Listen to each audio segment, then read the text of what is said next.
Assalamualaikum warahmatullahi wabarakatuh. Apa kabar teman-teman? Semoga semuanya dalam keadaan sehat walafiat. Alhamdulillah pada kesempatan ini kita dipertemukan lagi di praktikum eksperimen fisika lanjut. Sebelum kita memulai praktikum ini, mari kita berdoa bersama-sama agar supaya pada praktikum ini dapat diberikan kemudahan dan kelancaran sehingga kita dapat memperoleh ilmu yang bermanfaat. Kemudian kita juga berdoa agar wabah COVID-19 ini agar segera berakhir sehingga kita bisa berkumpul lagi di kampus kita tercinta ini. Berdoa dipersilahkan.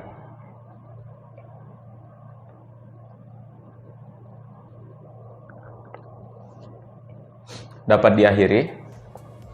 Pada kesempatan ini kita akan melakukan sebuah percobaan yaitu fotokonduktivitas.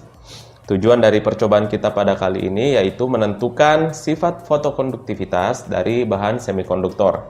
Sebelum kita melangkah lebih lanjut, kita harus memahami terlebih dahulu apa itu konduktivitas dan fotokonduktivitas. Konduktivitas itu sendiri merupakan kemampuan dari material dalam mengantarkan listrik. Kita ketahui bahwa material itu dibagi atas menjadi 3 bagian dalam penghantaran listriknya. Yang pertama ada konduktor, ada semikonduktor, dan terakhir ada isolator. Nah, di sini kita menggunakan bahan semikonduktor untuk melihat sifat fotokonduktivitasnya. Kemudian fotokonduktivitas itu merupakan fenomena optik dan listrik yang dimana pada saat material tersebut menyerap radiasi elektromagnetik, maka sifat listriknya akan bertambah.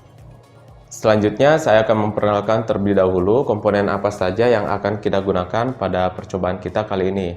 Yang pertama, komponen utama yang kita gunakan yaitu bahan semikonduktor atau biasa kita sebut CDS. Kemudian di sini ada fotometer.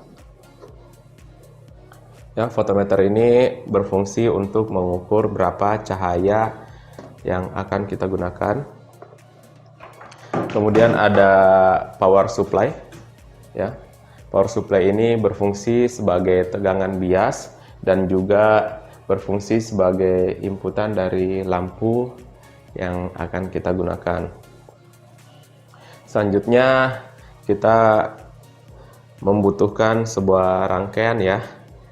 Di sini ada resistor, kemudian ada kabel jumper. Selanjutnya kita membutuhkan alat ukur yaitu Pasco 550 Universal Interface. Dan tentunya kita akan menggunakan aplikasi Pasco Capstan. Kemudian alat selanjutnya yang tidak kalah penting, di sini ada sensor tegangan ya. Sensor tegangan ini dihubungkan langsung dengan Pasco 550 Universal Interface, yang dimana channel yang digunakan dalam Pasco ini menggunakan channel analog.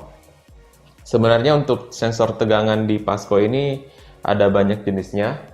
Ada juga yang berbentuk pasport seperti ini. Dan ini juga dilengkapi dengan sensor arus, jadi tergantung kebutuhan. Apabila kita mau melakukan pengukuran tegangan sekaligus arus, nah kita akan menggunakan sensor pasport ini yang warna biru. Tapi dalam hal ini kita cuma mengukur tegangan output dari rangkaian kita nanti. Olehnya itu hanya cukup menggunakan sensor tegangan. Baik teman-teman sekalian, tidak usah berlama-lama, kita langsung saja ke praktikumnya. Sebelum kita melakukan pengambilan data, terlebih dahulu kita merangkai rangkaian fotokonduktivitas seperti ini.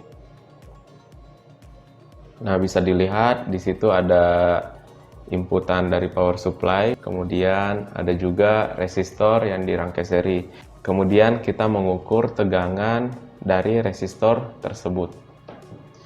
Nah, kira-kira rangkaiannya seperti ini. Di sini ada semikonduktornya atau CDS-nya. Kemudian dilengkapi dengan resistor. Yang kabel hijau ini nanti digunakan untuk mengukur tegangan dari resistor ini. Dan yang kabel merah ini adalah inputan positif, dan yang kuning ini adalah ground. Ya, bisa dilihat dengan jelas ya. Kemudian di sini ada lampu ya. Lampu ini saya sudah desain. Ini bisa diatur cahayanya dengan menggunakan power supply. Jadi nanti kita tinggal mengukur menggunakan voltmeter berapa intensitas yang kita butuhkan. Pada praktikum kita kali ini kita akan melakukan dua percobaan. Yang pertama yaitu mengukur fotokonduktivitas dari bahan semikonduktor ini dengan memvariasikan tegangan bias atau tegangan input yang diberikan pada material ini dengan perlakuan cahaya lampu yang diberikan itu tetap ya. Jadi lampunya intensitasnya tetap, akan tetapi tegangan biasnya divariasikan. Kemudian percobaan yang kedua yaitu memberikan inputan tegangan yang tetap, akan tetapi lampu atau intensitas lampu yang diberikan itu bervariasi. Nah, jadi ini lampunya bisa diatur ya. Baik, langsung saja kita ke percobaan pertama, yaitu mengukur dengan variasi tegangan, dan dilanjut dengan percobaan kedua, mengukur dengan variasi intensitas cahaya.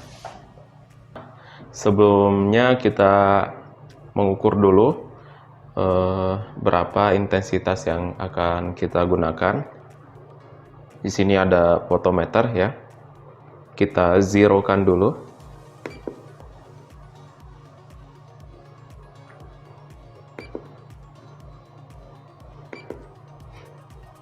Di sini kita menggunakan satuan watt per m kuadrat. Selanjutnya kita nyalakan lampunya.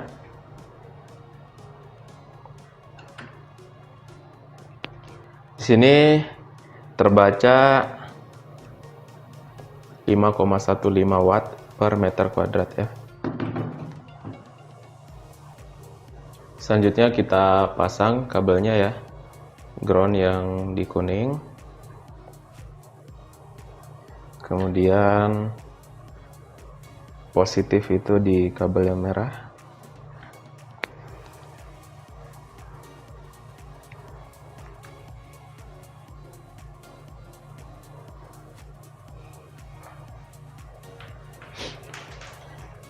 Kemudian kita menggunakan sensor tegangan ya.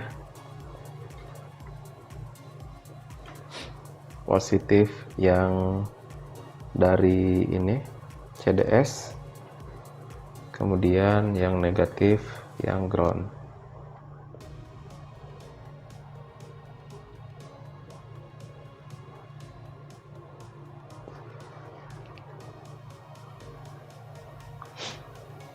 Nah, di percobaan yang pertama ini kita akan memvariasikan tegangan input atau bias tegangan ya, yaitu dimulai dari 1 volt hingga 10 volt. Oke, langsung saja kita melakukan pengambilan data. Baik teman-teman sekalian, selanjutnya saya akan menjelaskan bagaimana cara menggunakan aplikasi Pasco Capstan ya. Terlebih dahulu kita buka dulu aplikasinya. Nah, ini merupakan tampilan utamanya. Kemudian kita klik hardware setup. Nah, di sini akan terbaca perangkat yang kita gunakan. Dalam hal ini kita menggunakan Pasco 550 Universal Interface. Nah, dengan menggunakan sensor tegangan tadi, nah, dia itu memiliki channel analog. Nah, jadi ini merupakan channel analog. Kita klik dulu. Kemudian kita pilih sensor tegangan. atau voltage sensor ya. Setelah itu sensor kita sudah terhubung. Kemudian kita klik lagi hardware setupnya. Nah, selanjutnya di percobaan kali ini kita akan menggunakan display yang berupa tabel dan grafik sekaligus. Nah, jadi tampilannya seperti ini. Kemudian kita select voltage ya. Kemudian ininya kita ke time. Ini sama kita voltage ya. Nah, setelah ini kita atur frekuensinya. Ini terserah kita mau menggunakan frekuensi berapa. Tapi karena data yang kita ukur itu cuma mau melihat tegangan saja, kita butuhkan 1 Hz saja, seperti itu. Nah, kemudian untuk perekamannya kita tinggal menekan record. Kemudian percobaan yang kedua yaitu memberikan perlakuan dengan variasi intensitas yang diberikan kepada material semikonduktor ini. Sebelum itu kita mengukur dulu berapa intensitas cahaya yang dihasilkan oleh variasi intensitasnya menggunakan fotometer. Baik, langsung saja kita mengukur intensitas dari lampu ini menggunakan fotometer.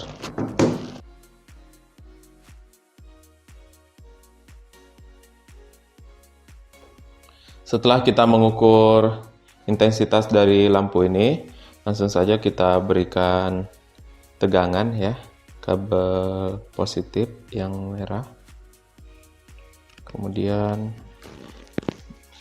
yang groundnya yang warna kuning.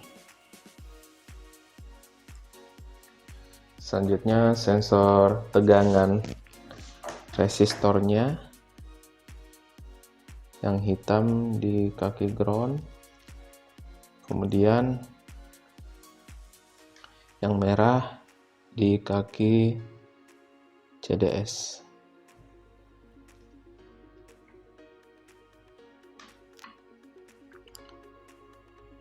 Nah, di sini kita memberikan inputan tegangan sebesar 5 volt.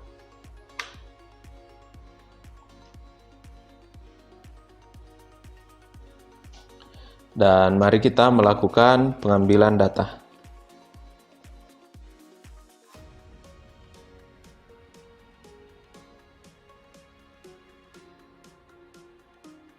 Baik teman-teman sekalian, kita sudah melakukan 2 percobaan pada hari ini. Selanjutnya tugas teman-teman sekalian untuk mengolah data yang kita peroleh dari percobaan tadi. Untuk percobaan yang pertama, datanya seperti ini ya. Di sini kita menggunakan beberapa variasi tegangan. Kemudian kita menggunakan intensitas cahaya konstan dengan besar 5,15 watt per meter kuadrat. Untuk data yang pertama ini, silakan teman-teman sekalian mengisi kolom-kolom yang masih kosong. Kemudian buat kurva antara arus dan tegangan bias yang diberikan. Kemudian buat juga kurva antara hambatan sel atau RPC dengan tegangan bias yang diberikan. Kemudian untuk percobaan yang kedua, datanya seperti ini. Nah, di percobaan yang kedua ini kita memberikan intensitas cahaya yang bervariasi dengan tegangan bias konstan sebesar 5 volt. Nah, untuk percobaan yang kedua ini, silakan teman-teman sekalian juga mengisi kolom-kolom yang masih kosong. Kemudian buat kurva hubungan antara arus yang teman-teman dapatkan nanti dengan intensitas yang diberikan ya. Kemudian buat juga kurva antara hambatan sel dari bahan semikonduktor yang kita gunakan dengan intensitas yang diberikan. Untuk teknis laporannya, teman-teman sekalian bisa mengikuti panduan yang telah saya berikan, mungkin ada di video di sini ya. Kemudian untuk pembahasannya, teman-teman sekalian silahkan membahas tentang fenomena fotokonduktivitas, bagaimana bisa terjadi. Kemudian teman-teman sekalian silahkan membahas tentang hasil yang diperoleh pada eksperimen kali ini. Kemudian yang terakhir, teman-teman bahas tentang aplikasi dari fotokonduktivitas. Baik teman-teman sekalian, mungkin itu saja praktikum kita pada hari ini. Semoga bermanfaat dan jangan lupa jaga kesehatan, jaga imunitas tubuh dengan baik agar kita bisa terhindar dari wabah COVID-19 ini. Dan tentunya kita semua harus tetap mengikuti protokol kesehatan yang telah ditentukan oleh pemerintah. Mungkin itu saja, lebih dan kurangnya mohon dimaafkan. Apabila ada pertanyaan silakan cantumkan di kolom komentar. Dan jangan lupa like, komen, subscribe channel ini. Terima kasih. Assalamualaikum warahmatullahi wabarakatuh.